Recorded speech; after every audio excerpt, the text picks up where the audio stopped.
আমরা মামলা দিয়ে তাদেরকে ধরার জন্য বলেছি, কিন্তু আমরা জানি আজকে কারা তাবেদারি করছেন।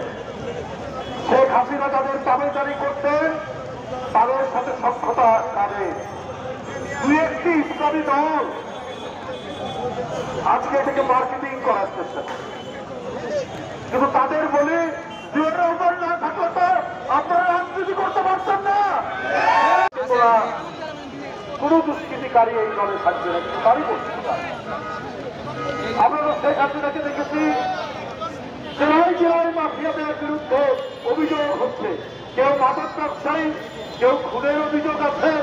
এই সমস্ত নাটক নারায়ণগঞ্জ বক্সেস বাজার তাদের বিরুদ্ধে অভিযোগ হলে শেখ হাসিনা পার্লামেন্টের মধ্যে তাদের কাজ করা দিতেন, তাদেরকে প্রোটেকশন দিতেন।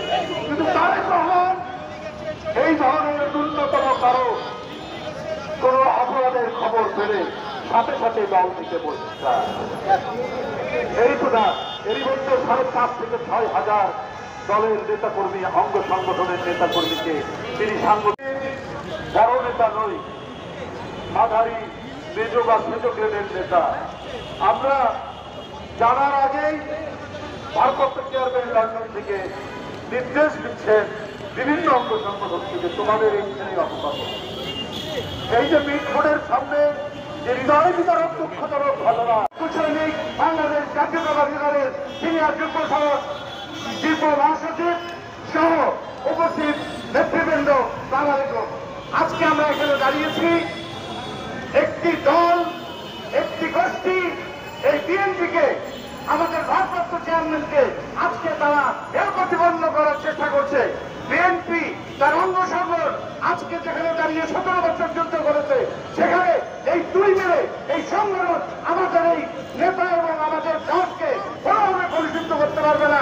বাংলার মানুষ আমার দিকে উঠবে, দরকার হলে আমরা 17 বছর রাজপথে ছিলাম, দরকার হলে আরো রাজপথে থাকবো, কিন্তু অপশক্তি এবং এই লুকায়িত শক্তি এবং আজকে যাদের সকল